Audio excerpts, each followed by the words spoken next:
إن الحمد لله نحمده ونستعينه ونستغفره ونعوذ بالله من شرور أنفسنا ومن سيئات أعمالنا.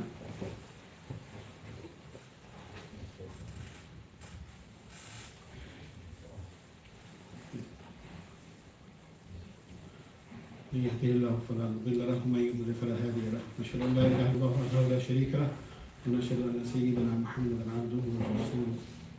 أما بعد, dear brothers and sisters and young people, I just want to share some important reminders about Ramadan and about this blessed month and the duties upon us in this month with all of us. Some of it is advice, some of it are things that I've seen, that I've observed, and they are not necessarily fatwa or a decree, but they are definitely something that if you want to take up on, you can consult with other ulama. And the first and most important thing is that we're in Ramadan. It's a very joyous and blessed month. We're in the first Jummah of this Ramadan. And if we look around us, just to count on our blessings, how many of us know people that were here last year, that we knew, that are not here this year? That in itself, Allah subhanahu wa ta'ala granting us another Ramadan in our life is a great blessing. And it's a joyous occasion. Ramadan is also about happiness and about taking maximum benefit from the mercy of Allah subhanahu wa ta'ala and it's a joyous occasion for everyone, especially children. And I know we see people decorating their homes for Ramadan. I think it's an amazing thing that children can get to welcome and understand the blessings of Ramadan at an early age. And I'll talk about this later on. I want to talk about several things. Firstly, I want to talk about Zakat, because most people give Zakat in Ramadan. And there is some misunderstanding about Zakat. And one of the biggest misunderstandings about Zakat is that when, especially for us who live in the English-speaking world, when the word Zakat was translated, it was just simply translated into charity. So most of us think that any charitable act that we are supposed to do, that Allah subhanahu wa ta'ala encourages us to do, is just Zakat. Yes, it is a good practice to calculate your Zakat in the month of Ramadan, because we get, abundance of blessings. We get extra blessings, 10 times, 100 times, 1,000 times more reward. But it doesn't mean that we are fulfilling our rights of charity by just giving Zakat. And this is a really important point. What happens, what I've observed, is that many people, when it comes to Ramadan, they work out their Zakat, they calculate their Zakat, and they give their Zakat out, and they feel really happy that they've given out lots of charity. No, we have just done our Fard act. Every day, on a daily basis, there are 17 rakats of Fard prayers. It's just the same in Ramadan, and it's the same the whole of the year. But in Ramadan, we also do 20 rakats or 8 rakats of Taraweeh, which is in addition. So when Allah subhanahu wa ta'ala talks about sadaqat in the Quran and talks about charity, it's not just the fard, zakat. When we give in Ramadan, we have to give beyond our zakat. And this is something really important. When Allah subhanahu wa ta'ala tells us in the Quran, لَن تَنَالُوا الْبِرَّ حَتَّى تُنْفِقُوا مِمَّا تُحِبُّونَ, that you will not attain piety until you spend in the path of Allah what is most beloved to you. And if you look at the background of this ayah, Abu Talha, a Medinan Sahabi, very famous incident, he was in prayer and he remembered when this was revealed that the most beloved thing to him was this date garden that he had, which was on the outskirts of Medina, but is now actually inside Masjid Nabawi. And he came out and he donated that. That wasn't zakat. So what do we know from that? That you have to give from your sadaqat. An important few things about zakat. Many of us treat zakat like a tax, that it's some kind of burden on us, and we start doing tax planning, tax avoidance schemes for zakat. No. One of the first and most important principles of zakat, sadaqatul fitr, of charity, that the principle is anfa' lil fuqara. It must benefit the poor the most. So if you have lots of money in your account and you're coming up to the end of the zakatable year, i.e. the 1st of Ramadan or the 10th of Ramadan, whatever date you've set for calculating your zakat, some people try to spend that money or get rid of that money so they don't want to give too much zakat. This is tax planning, this is tax avoidance. That's not, Allah subhanahu wa ta'ala is not a tax man. Zakat is a fard. We can't come to pray Isha prayer and suddenly say to ourselves, do you know what, I'm just going to pray 2 today quickly because I don't want to pray 4. Zakat is whatever's ordained on us, and we have to be, when we are calculating zakat, think about the benefit of the poor. There's another issue about zakat. When our first generations, we're all migrants mainly, came to this country, there weren't no systems to give zakat locally. So most of us sent zakat back to our native countries where we came from. It's then now become a trend where people think that actually you can't give zakat in this country. This is completely wrong. There are poor people in this country who are recipients of zakat. You just need to look around and look in this community. The first and foremost priority about zakat is to give it locally, is to give it to your immediate family, not your children because you can't give them zakat, but if you have poor relatives, they are most they have the most right over your zakat. If your neighbor's poor, especially a Muslim neighbor, you should find out if they're in debt, you can help them with your zakat. One other major, in my opinion, I feel that has happened is that zakat has now been diluted. So there are contemporary ulama who have given fatwa that you can give zakat for everything. That's fi sabilillah. The traditional understanding of fi sabilillah in the Quran was people who go out and fight in the path of Allah. But ulama have, and righteous ulama and very knowledgeable ulama have said, no, you can extend that to anything. So you could technically give zakat to the masjid.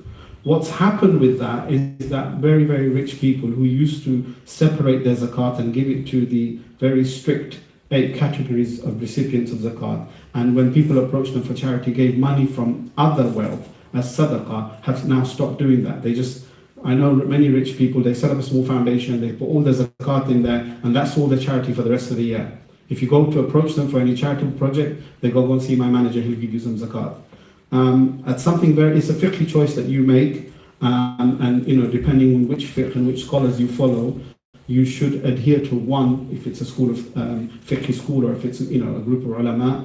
There's also a lot of misunderstanding about the fiqh of zakat. So for example, somebody mentioned recently that women, if they have gold and it's regular jewelry that they use, they don't need to pay zakat on it. That is the opinion of Imam Shafi and the other fuqaha. But if most of us here normally tend to follow the Hanafi fiqh. In the Hanafi fiqh, whatever gold you have, whether you use it or not, you have to give zakat on its value if it goes over the nisab. Even in the other A'immah, Imam Shafi and others, you have excessive amounts of gold. Whatever you use regularly, what a woman uses regularly, that's not zakatable. Okay? But then people share, fatwa on social media, and then people are like, oh, I don't pay zakat on this gold, I've been paying it wrongly because I wear it. Where did you hear that? Oh, somebody said, you don't pay. That is a fiqh opinion in another fiqh school. If that's the fiqh you follow, then it's okay for you. We also need to prioritize our giving. When we give charity, we need to think about strategically. This is where we can be entrepreneurial. How do we get the best out? One of the important advices about giving zakat is that rather than spreading it out to lots of different people, help somebody who's a recipient of zakat, who's eligible to receive zakat, and get them out of the status of receiving zakat. So rather than spreading it out to lots of people, which is also good, but focus on, like if you have poor relatives, focus on one relative, one family, give them a lot of help in 1 year, so that the following year they can actually give zakat to somebody. Then beyond zakat is the charitable giving in Ramadan. We calculate our zakat, we give our zakat, but we also should give extra zakat, extra sadaqah, extra charity. When I say that extra charity, I'm talking about strategic and important giving. I want to use a specific example. If we as Muslims living in this country don't invest in Muslim infrastructure in this country, i.e. this masjid, or educational facilities for our children, our grandchildren, nobody else is going to come and do it. We're not Ukrainian refugees. There is going to be no home office center set up to help us. The Muslims have to help themselves.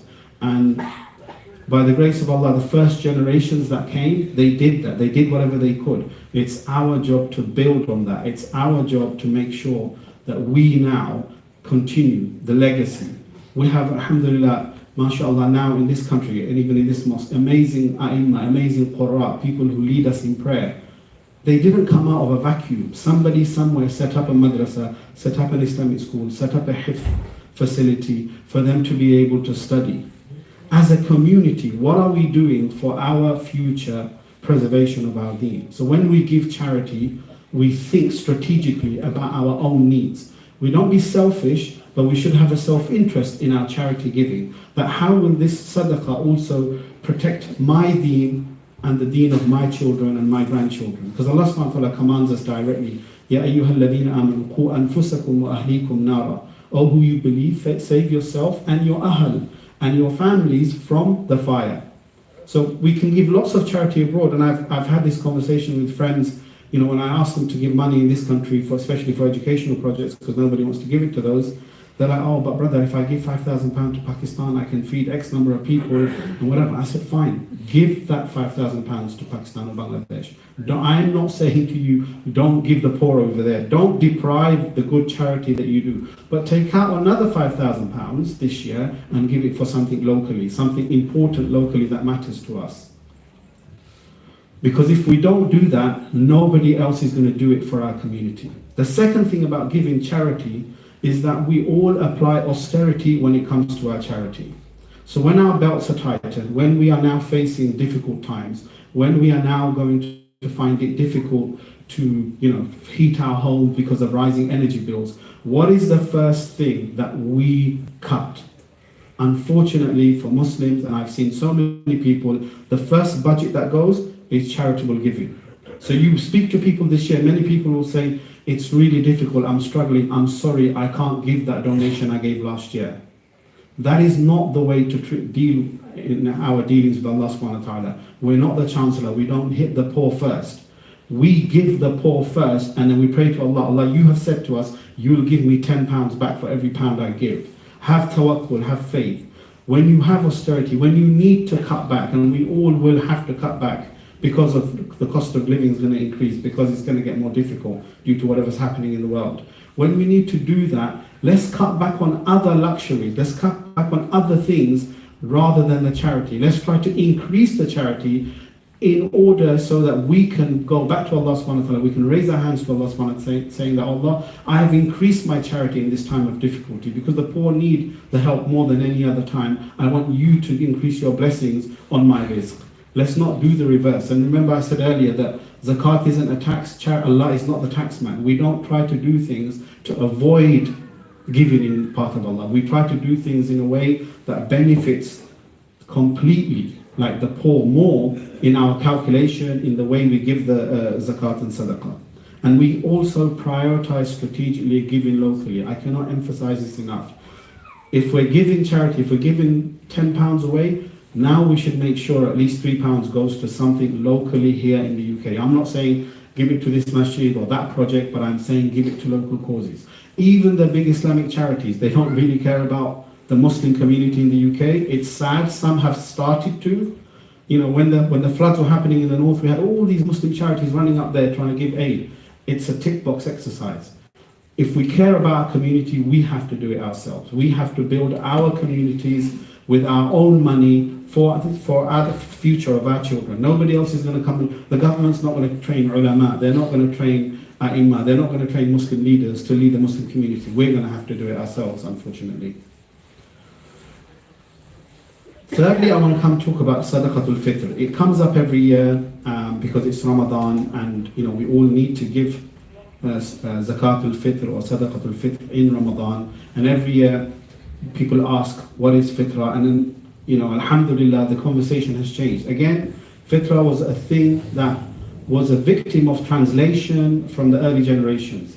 I remember growing up, 40 years ago, we used to go to the masjid and you saw Fitra was 50 pence, £1, because an alim sat down and he thought, you know, okay, if I work out the cost of wheat or whatever, it's £1. And it's remained. You are not going to believe in 2022 there are still certain people up in the northern cities who say that Fitra is a couple of pounds. And myself and some other friends, we've led a campaign. We call them Tesco Value Charity. If you're going to give to Allah subhanahu wa ta'ala according to the value, Tesco value, you're going to get reward accordingly. Fitra is Sadaqatul Fitr is called according to your personal status. Yes, there are people who are poor, who are below the poverty line. Because Fitra is essentially for the poorest of the poor on the day of Eid to enjoy that day, to have a good meal, to enjoy some sweets. That's why it's calculated around food, barley, wheat, dates, raisins. Why? Because a very, very essential, a really destitute poor person on the day of Eid must get a full meal and must be able to enjoy it with his family. Fitra is upon all of us. So now people understand that Fitra isn't a fixed amount. The lowest of the lowest amount based upon the qiyas was that you could give like 1.75, 1.85 kilos value of wheat. This is because in Arabia at the time of the Prophet ﷺ, wheat was an imported commodity. It came from outside.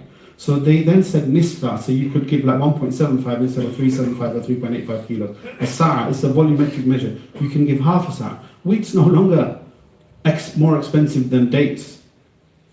So one of the advice, and even great da'is and big ulama like Manatari Jamil and others are picking this up in Pakistan, and they're encouraging people, look, for us, this is a community that lives in Waltham Forest, right? The average salary in Waltham Forest is £35,000 a year. If you earn more than £35,000, you cannot be giving Fitra at the lower end. You have to look at the higher end of the Fitra scale. If you live in a house that's worth more than £500,000 in Waltham Forest, you can't be giving the £5, £10 Fitra. You've got to be giving the 25, 30, £100.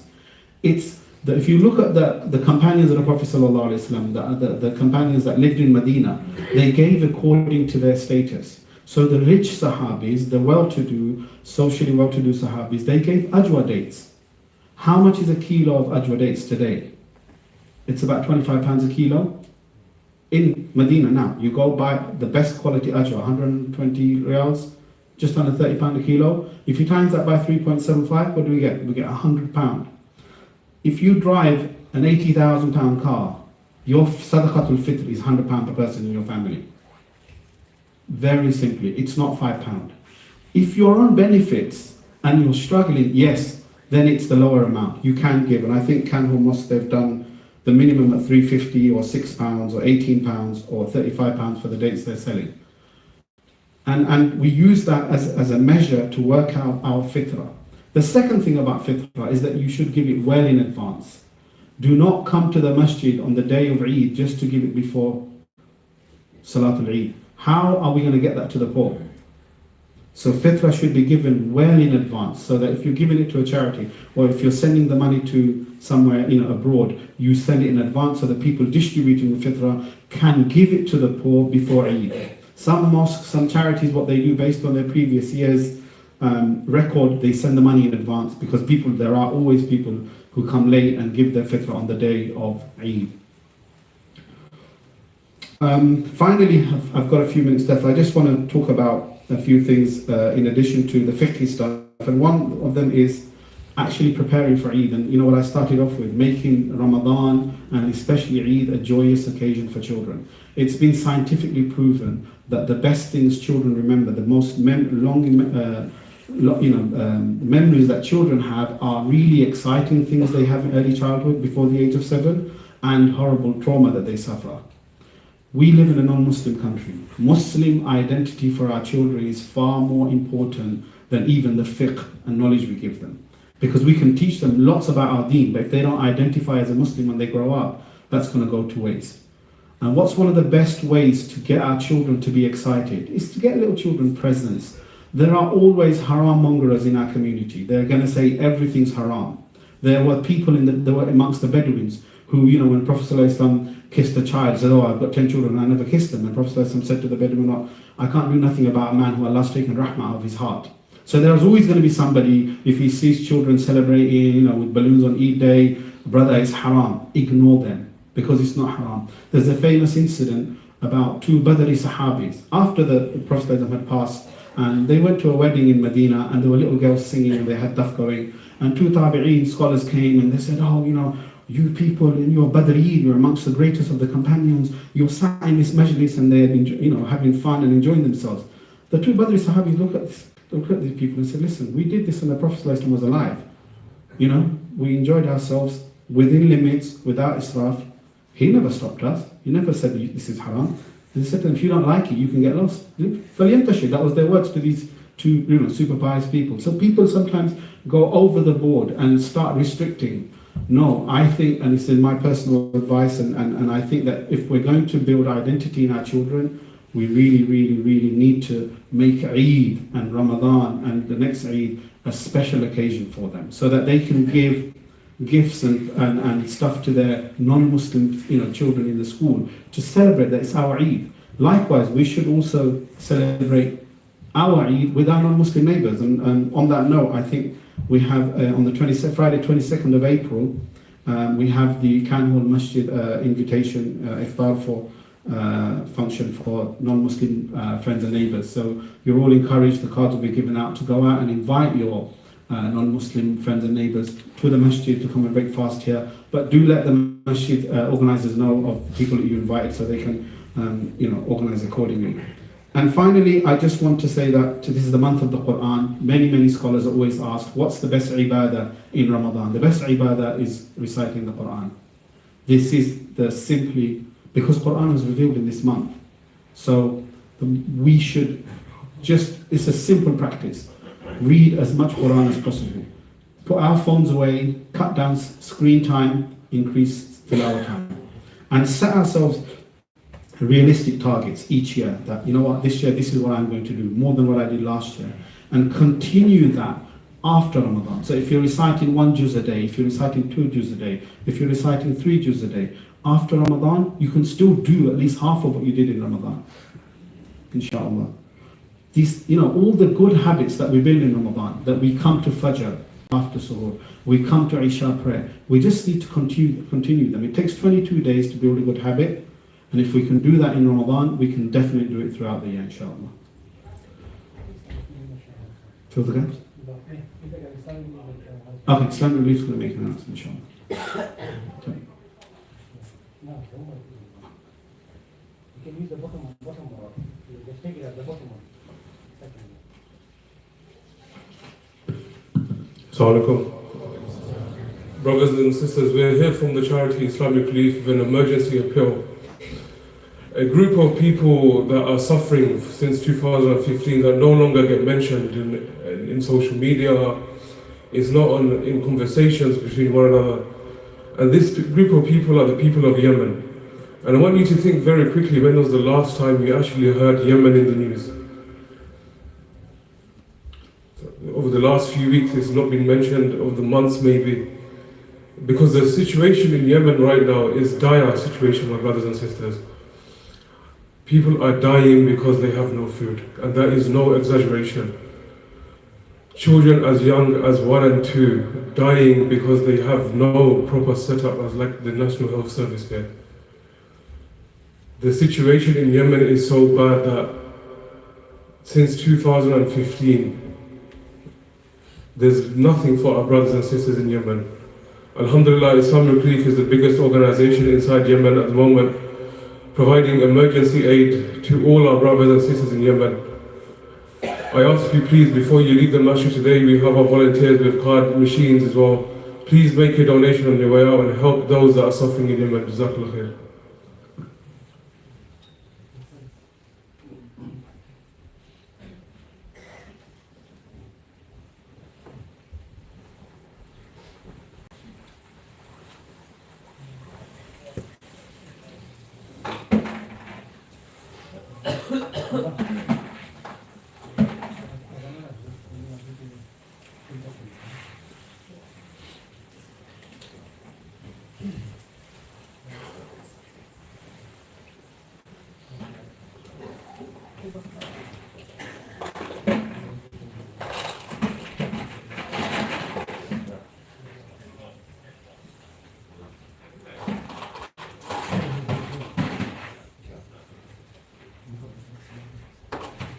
Brothers in the front, if you could start moving forward, sitting in tashahhud, so we take up less space and fill the gaps in front of us. There's people, there's brothers waiting outside to get inside. So if we could all please fill the gaps in front of us. Fill the gap, move forward. Fill the gap, move forward.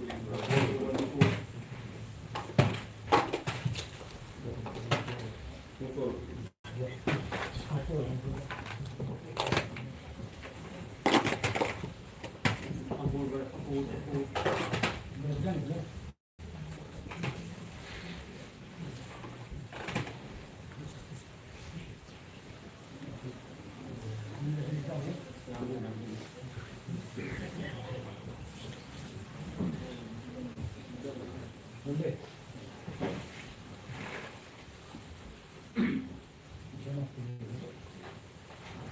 Allahu Akbar, Allahu Akbar.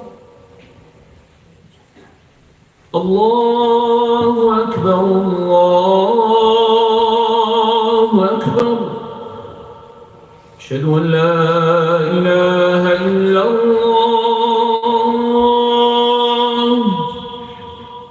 Ashhadu an la ilaha illallah. أشهد أن محمدًا رسول الله.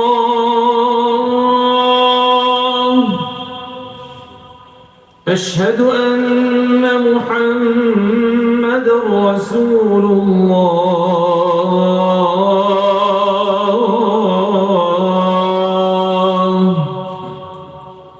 حي على الصلاة.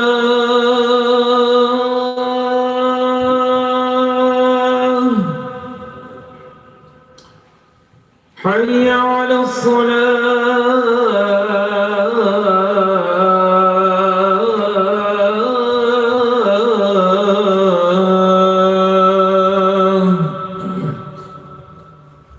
حي على الفلاح.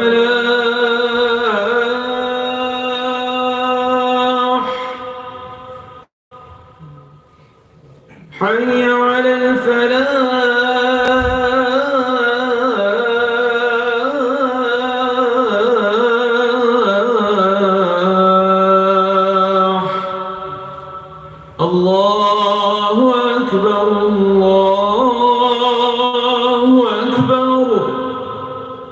لا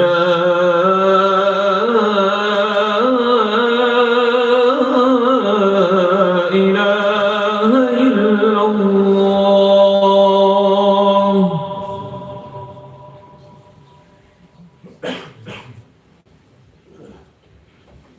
إن الحمد لله نحمده ونستعينه ونستغفره ونعوذ بالله من شرور أنفسنا ومن سيئات أعمالنا.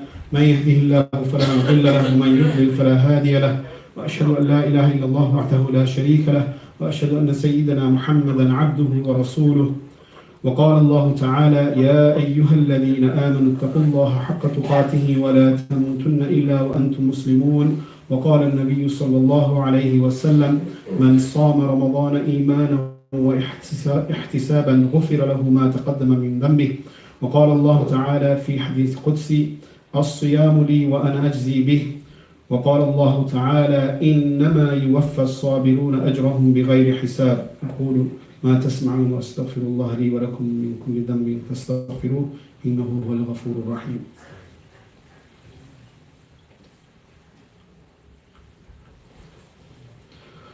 الحمد لله والصلاة والسلام على رسول الله، وأشهد أن لا إله إلا الله وحده لا شريك له، وأشهد أن سيدنا محمدا عبده ورسوله. قال أبو هريرة: ما رأيت أحدا أكثر أن يقول أستغفر الله وأتوب إليه من رسول الله صلى الله عليه وسلم. وقال الله تعالى: فقلت استغفروا ربكم إنه كان غفارا يرسل السماء عليكم مدرارا ويمددكم بأموال وبنين ويجعل لكم جنات ويجعل لكم أنهارا.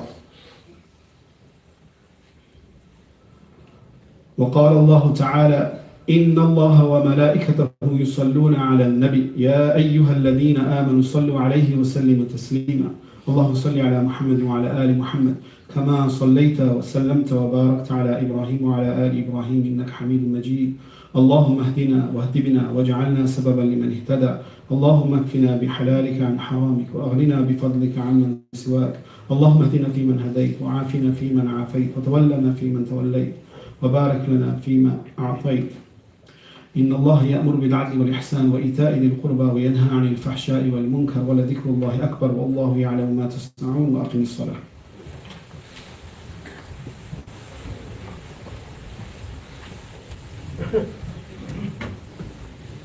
الله أكبر الله أكبر الله أكبر الله أكبر. أشهد أن لا إله إلا الله أشهد أن لا إله إلا الله أشهد أن محمدا رسول الله أشهد أن محمدا رسول الله. حي على الصلاة حي على الصلاة حي على الفلاح حي على الفلاح. قد قامت الصلاة قد قامت الصلاة. الله أكبر الله أكبر لا إله إلا الله. Straighten the lines, please. Stand shoulder to shoulder.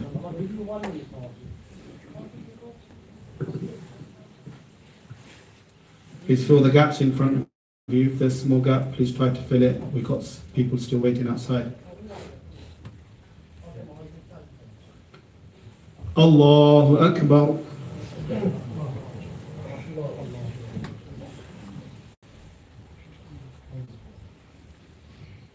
Alhamdulillah. صراط الذين أنعمت عليهم غير المغضوب عليهم ولا الضالين.